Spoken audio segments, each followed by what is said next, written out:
back to JS Performance Shop and the 71 C10 build. Today we're back on the 71. I've done a couple little things to her in our little hiatus. I'll go over what we did. It was nothing major. Today, one of the biggest main things we got to get done is the exhaust. And to hook up the column shifter, I tried using the factory stuff, but it's all janky. I'll show you guys. It's no big deal. I ordered a nice little Amazon knockoff of a low car kit, actually. I was going to make my own thing, and people online were saying, hey, the low car kit's it's probably what your low car orders there is from, and it's like 45 bucks, so waste of time to make your own. Anyways, it's a nice sunny day. We'll go ahead and get to work on this old girl. Okay guys, a couple things left to get this old girl back on the road. Something that I haven't shown you yet is I got these cheap, again, Amazon dirt cheap electric fan setup. Came with two of them. I believe it was 50 bucks. I ran down to Canadian Tire and I got just a couple Bosch relays and little relay pigtails. So we're going to wire that in. I'm going to put those beside the fuel pump and PCM relays and kind of tie it all together all nicely. We'll use the trigger from the PCM, which I believe is a ground trigger. I'll have to look that up, but I believe that's what it is, to trigger those relays to fire up the fans. Fans installed nice, and of course they say these things are 10,000 billion CFM, but they're probably more like 2. I think I'll actually set up the PCM to trigger both on at the same time. You actually have the capabilities in the PCM to be like factory, where it would have one as a low, one as a high, you know, one on at a time, or both on. I can't see these actually flowing that much air, so I think we're just gonna have them both come on, and then both shut off, most likely at the same time, or maybe both come on, one shut off, and then the other one shut off once it's cooler. I tried firing up the truck earlier today. I am having an issue. I worked on the tune. I am having an issue when that map sensor is plugged in. It wants to idle at like 2,000 RPM until I unplug the map sensor. I was reading a lot of people said I probably have a air coming into the system somewhere. As I sprayed brake clean everywhere, I can't find anything that's leaking. I did reuse the intake gaskets. Maybe they got an air leak, but we'll work on that eventually. First things first, let's take a look at this. Well, actually, I'm wrong. So first things first, we're gonna do something for the exhaust. These cutouts I had made by a friend. They go in the crossmember of there's a big crossmember for the trailing arms on a actually I think it's 63 to 72, because this is a coil spring truck. So we're gonna I got a big hole saw here. We're gonna hole saw out the crossmember, bolt these in, and then the exhaust is gonna run through these. What I want to do right now is I'm gonna take a flap attack disc there, just round these edges a bit, kind of take just some of the, you know, just from getting cut or whatever, some slag, or not slag, but you guys know what I mean. Clean these up, and then I got my favorite can of low gloss black. We'll get these cleaned up, painted, and while those are drying, I'll move on to this. This is for the column shifter. Okay guys, I'm back with the grinder. Move some stuff out of the way here. This isn't rocket science. We're just gonna clean these up quickly. I might put you guys on a little bit of a time lapse.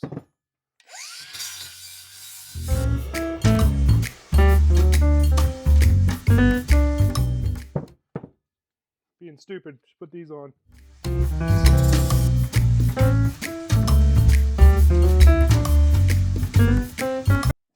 What happened here? I ran out to my truck, got some gloves. Safety first, guys. I should have known better than that.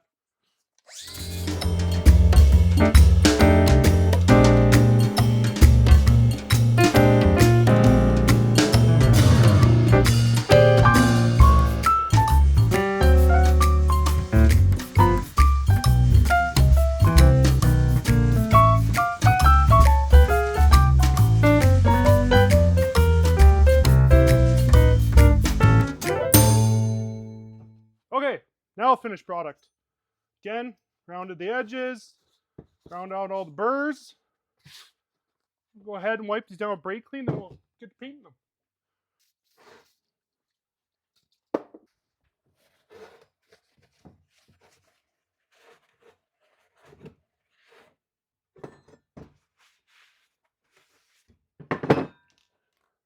since the guy that made these for me did such a nice job, I'm actually going to spray them with primer first. We're going to let that dry, then I'll spray them with low gloss black is what I got. I mean, no one's ever going to see these, but should at least try to make them look nice.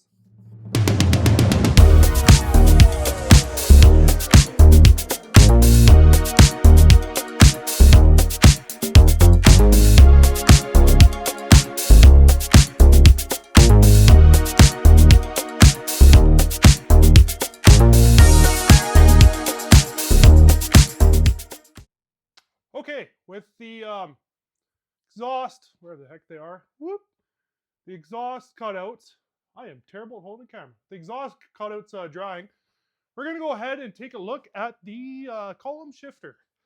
So right now, I tried using all the factory stuff.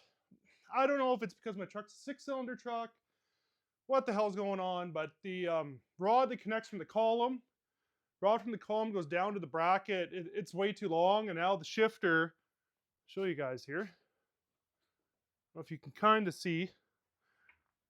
The indicator for the shifter is way past the actual little Prindle display.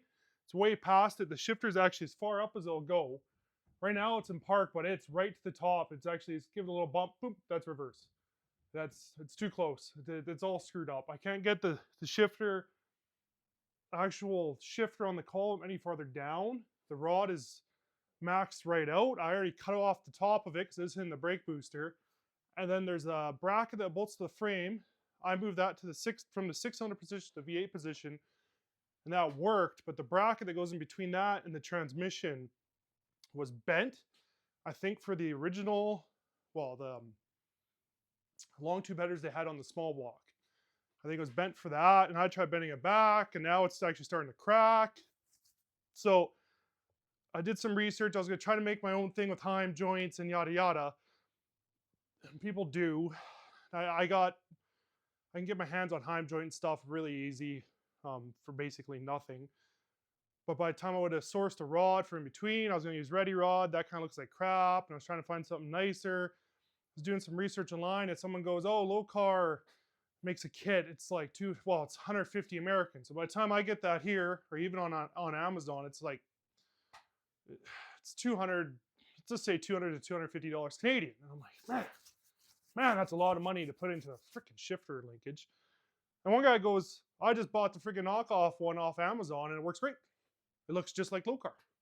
It probably is the Low Car one." So I bought that one. I picked out the cheapest one that would get here relatively quick and not weeks. So, it was about a week I got it.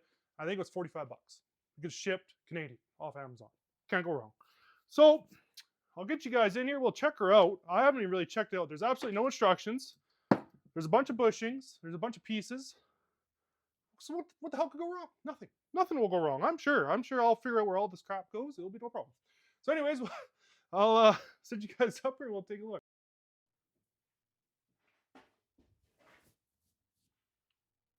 All right, guys. So this is what we got here. And this is literally how I got it in the box. So it came with this stainless rod that I think is, oh, no, it's not threaded on this end. So that's probably the steering column, if I'd imagine. Threaded on this end with a nut, and then it came with this bag. What you see is what I got. There is no instructions. There's some really crappy pictures on Amazon, like literally a picture of a console and some BMW, and they have a picture of this rod with Heim joints on it laying on the, photoshopped in over top of the console, which makes absolutely no sense, but that's what the pictures show. Obviously, this end, okay, let's just start by opening all this up and try to figure this out. Some of this I could figure out, some of this I have absolutely no clue. That one has, this Heim joint has 2 washers. I'm not sure if they're for the side or what. Try to keep that separate.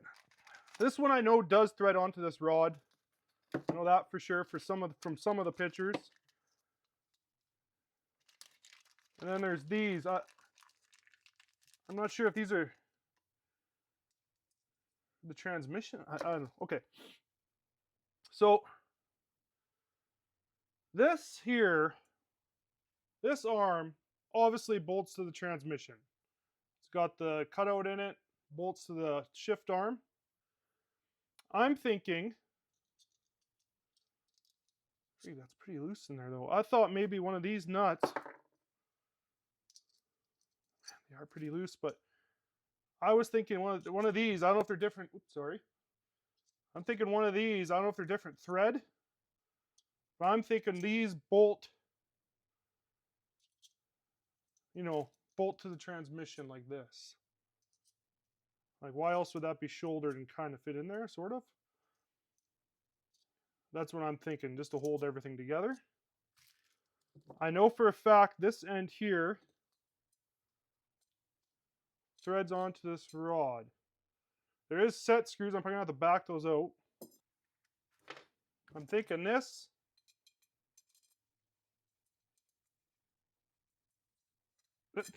Okay, maybe oh, I got back. Yeah, I got back that set screw out more. Thinking this threads into here. Okay, it does. But man, it sure doesn't have that much engagement. For all those threads, it slides damn near. Oh man, I don't like that. Is this even threaded? Oh, this is what people were talking about. They said something about that they cut notches into these threads. So these nuts actually have somewhere to go. Okay. I bet you if I take this nut off, it'll just slip right through. Yes. So that's actually not threaded. Okay, I see now. So what we're going to do, when we get this all together, we'll mark where these are. And I'll cut some slots in here so they can actually bite down. Okay. That's actually not the end of the world. I'm going to leave this nut on here just so I know. So why does this need to be threaded? What the? Does it go on this end? Oh, maybe it goes on. Oh. Okay, guys, I think I'm wrong. I think it goes on this end. I'm just dumb. If you guys haven't noticed, I'm not the brightest guy, so. But then that doesn't go. Yeah, it does. Okay. It's just really Chinesium quality. It does go on there, and that's adjustable. So that bolts to the transmission. This probably gets this heim joint, I bet. I bet you this one threads right on. Yes, it does.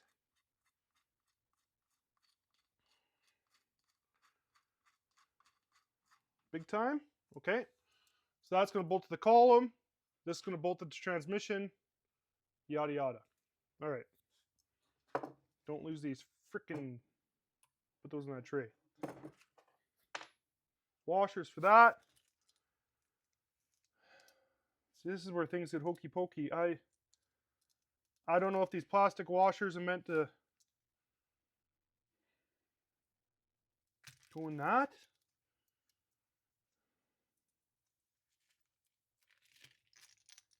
This slides in there. Kind of seems like it's machined out for it. Okay, guys, I'm going to have to pause you here because I'm using my phone to record. I'm going to have to try. Maybe I can actually look at a little car's instructions. Maybe I can do that. Okay, one sec.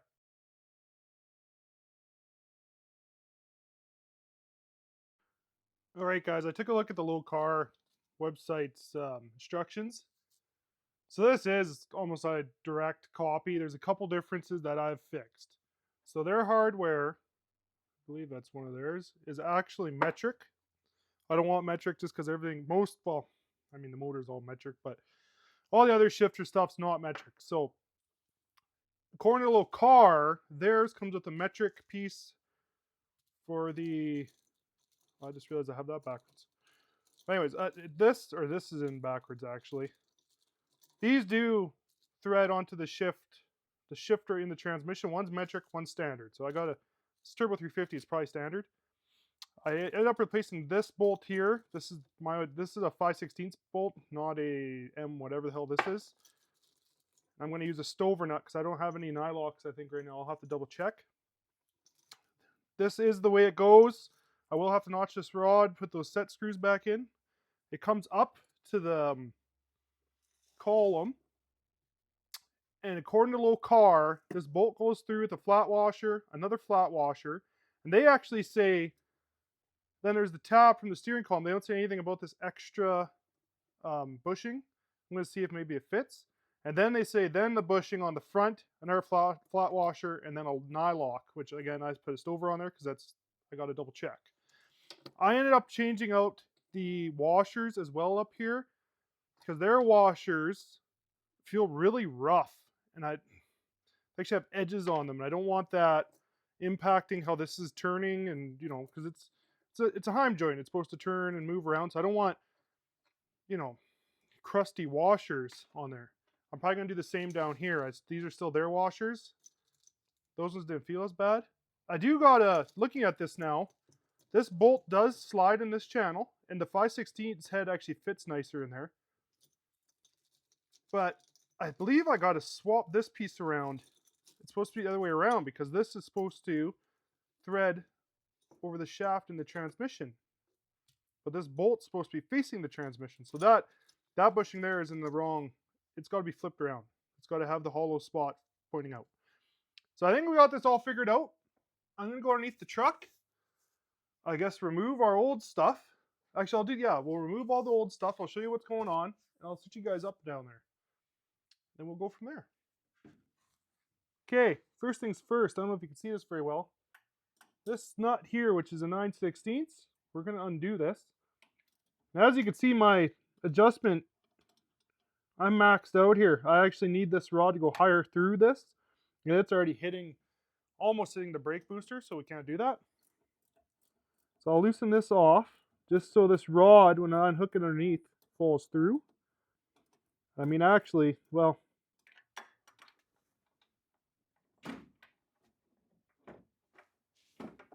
just do that.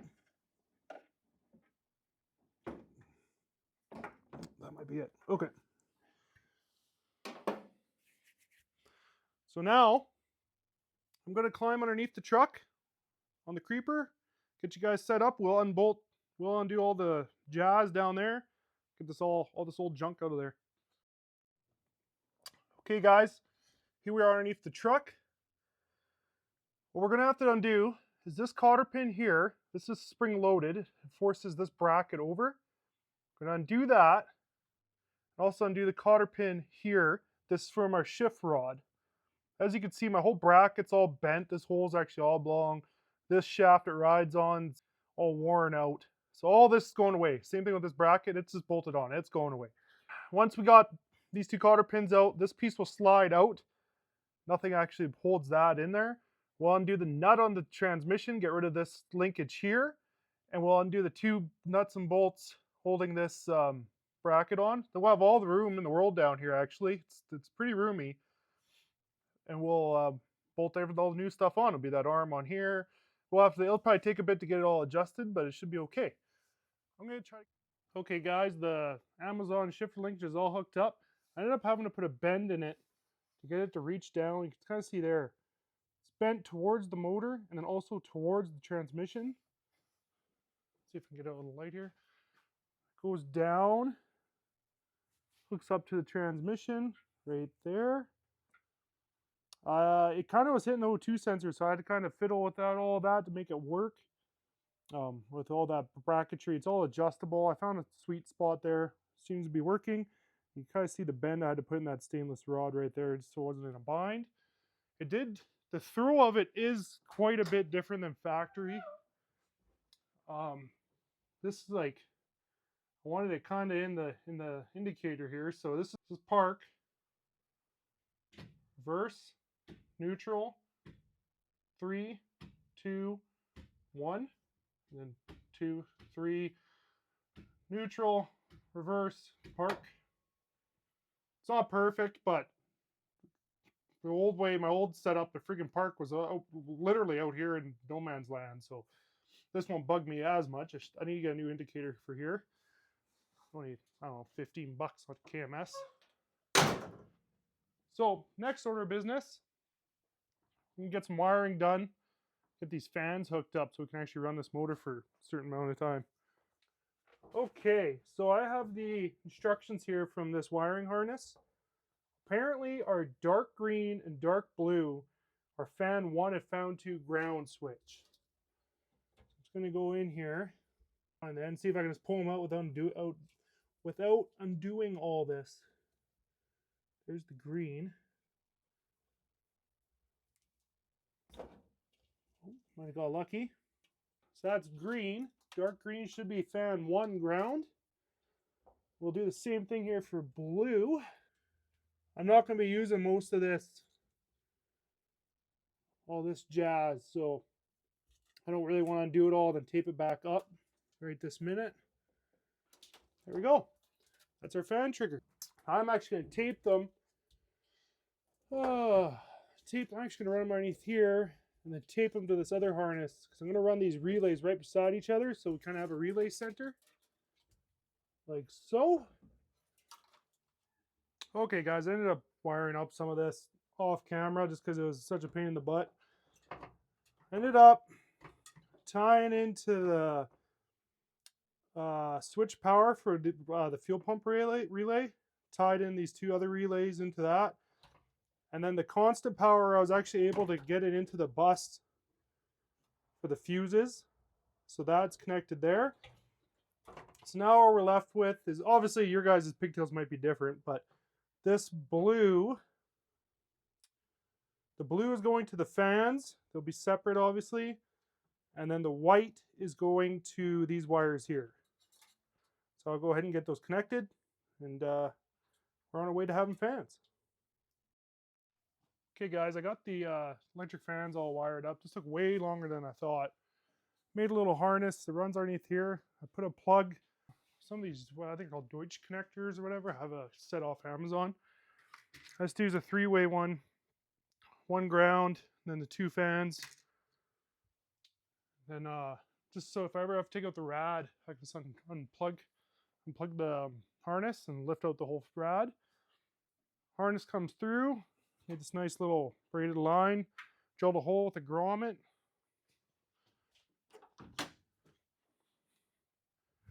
Comes into here, comes down, kind of wraps around me, a little bit too long, but whatever, I didn't feel like cutting it. All goes into our relays here. So the blue wire here is actually the trigger for the fans. You know, there's fan 1, fan 2. The whites are the triggers from the PCM. These are the power to the fans. The 2 yellows are constant power, and the 2 reds are ignition power. So it should all work. I'll have to test it tomorrow. It's getting kind of late. This took me way longer than I thought. It's about 8:30 at night now, so I'm going to head inside. And we'll be back at her tomorrow to install our exhaust cutouts and our exhaust. Okay, guys and girls of YouTube land. Today's the day we're going to get this exhaust on. So today's Sunday, new day. Figure I'd show you, kind of set this up, mock this up to show you guys. This is all off Amazon.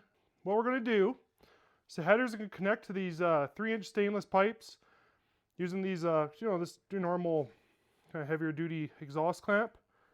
So I want to be able to remove this from the truck if I have to. So I want them clamped to the header into the 3-inch pipe. This pipe's going to need to be cut down. It's way too long. Then I want these Dynomax race bullets to be just before that cross member for the trailing arm. The cross member is going to sit right about here.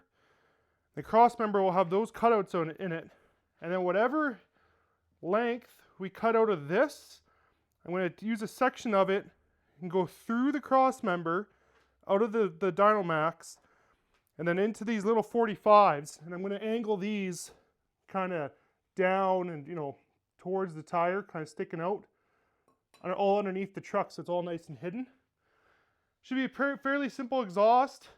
This is quite similar to David Freiberger's Muscletruck from Roadkill. He's using the same mufflers, but the next size up. I believe they were 4-inch mufflers. These are just 3-inch.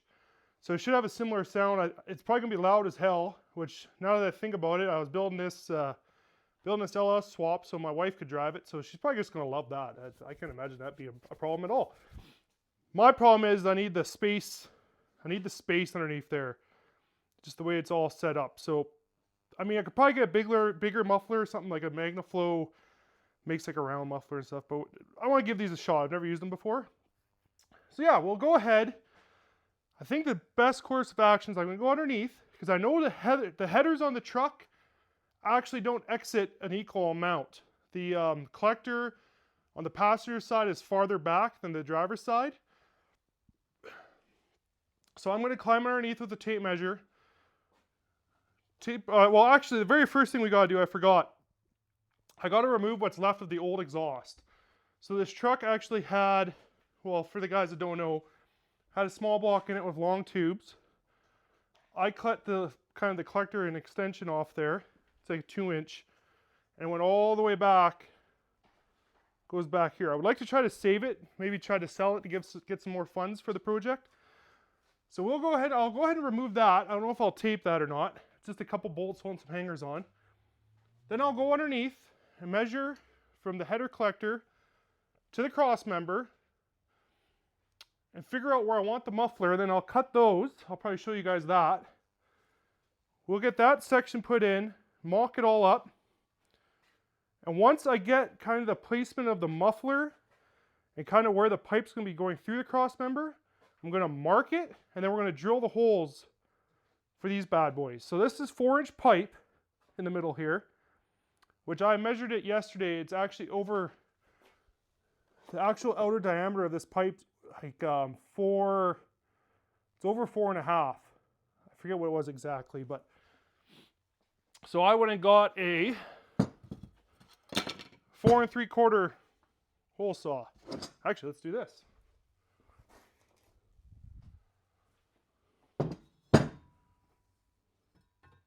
Oh, it's perfect.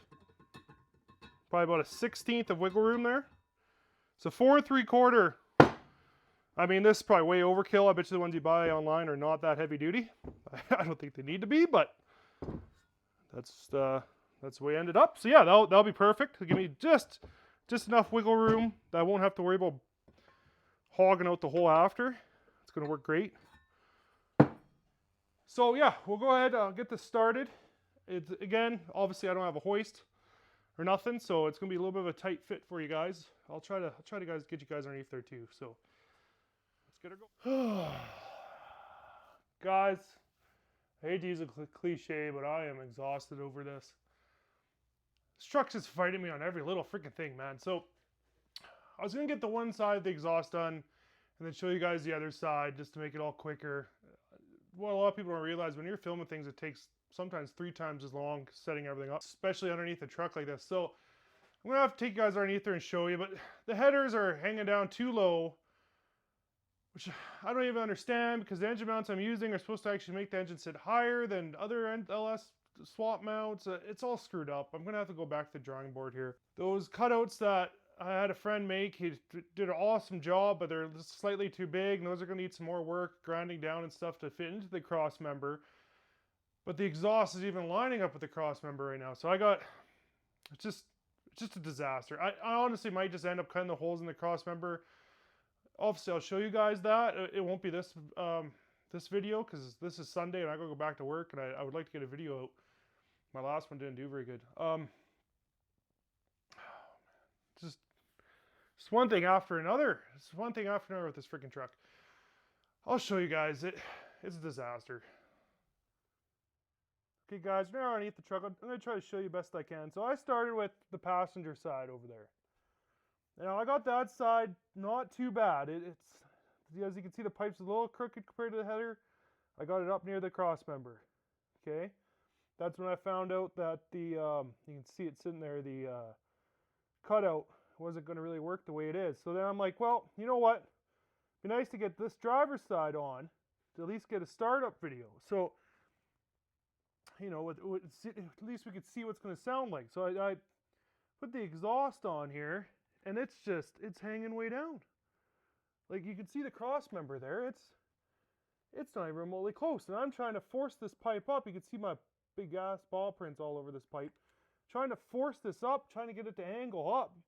Every time I tighten down this clamp, it just sucks it back down. I don't know what the hell I'm going to do here. I'm going to have to, I don't know, I have to do some research. I'm not much of an exhaust guy. Maybe if I cut this pipe at an angle, I don't know, guys. I'm going to have to do some research. It's just, I just don't have time. I just don't have time for this episode. So what we're going to do is I'm going to fire the truck up, and we'll see what it sounds like. Okay, hopefully this isn't a complete failure. I'm going to fire up the truck. We'll see how it's running. See how loud this exhaust is. I'm sure it's still freaking loud, but give it a shot here.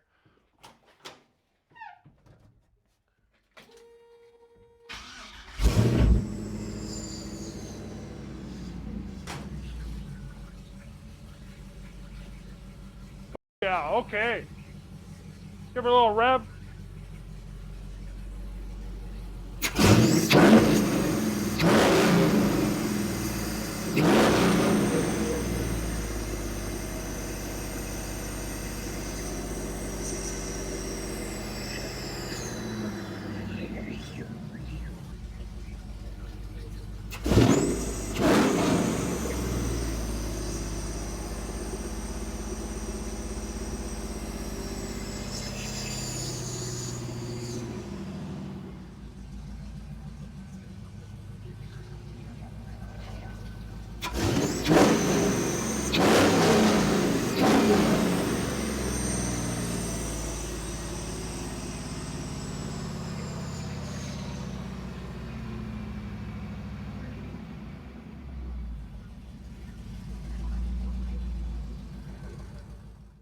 All right, guys, let's conclude another episode of JS Performance Shop. I'm literally exhausted. I hate to use that again, but this truck, it's 1 step forward, 45 back. So it's running, it's idling. I gotta figure out the exhaust, I guess. I'm still trying to figure out a drive shaft too. I don't know if I mentioned that yet. I need one that's about 59 inches, center of view joint, center of view joint. I think I got a lead on some. Disaster. I would like to have this truck ready for the end of May. There's a local car show. It'd be nice to have it ready, running and driving for that. The way things are going, who knows? Yeah, thanks for tuning in. Like, share, subscribe. It's muchly appreciated, guys. We're a small channel. I'm doing all this on my own dime, obviously, and it adds up big time. So any little help keeps me going, it keeps me motivated. And right now, motivation's down in the dumps. So again, if you like what you see, share, like, subscribe, comment. Comments go a big thing too. So thanks for tuning in. I'll catch you in the next one. We'll see where the heck we're at there. Thanks.